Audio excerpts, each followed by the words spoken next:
Hello guys, आज का case का नाम है लालमन शुक्ला वर्सेस गौरी दत्त 1913, जो कॉन्ट्रैक्ट लॉ का महत्वपूर्ण केस है। इस जजमेंट को डिलीवर किया गया था ऑनरेबल जस्टिस बनर्जी के द्वारा 1913 में, जो इलाहाबाद हाई कोर्ट से किया गया था।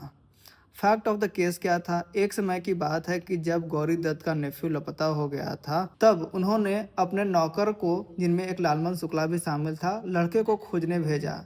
लालमन के हरिद्वार जाने के बाद गौरी दत्त ने 501 का इनाम घोषित किया। लालमन इस इनाम की जानकारी के बिना लड़के को खोजकर वापस ले आता है।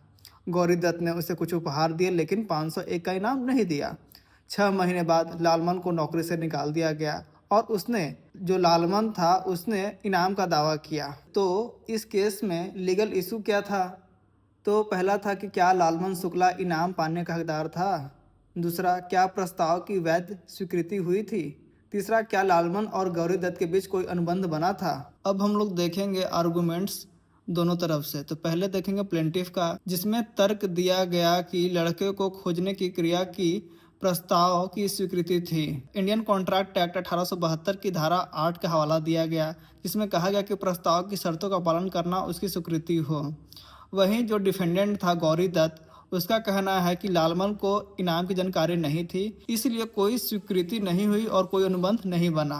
लीगल प्रिंसिपल क्या है कॉन्ट्रैक्ट लॉ के, जो कि एक कॉन्ट्रैक्ट में होना चाहिए? तो पहला होना चाहिए कम्युनिकेशन ऑफ ऑफर, जिसमें कहता है कि an offer must be known to the offeree before it can be accepted. दूसरा है acceptance must be made with knowledge of the offer. और थर्ड है general offers can be accepted by anyone who fulfills the condition but only if they are aware of the offer। Court का decision क्या रहा इस case में?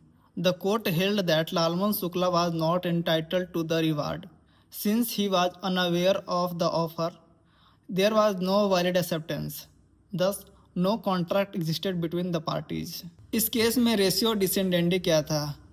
तो a person cannot accept an offer unless he knows that it exists।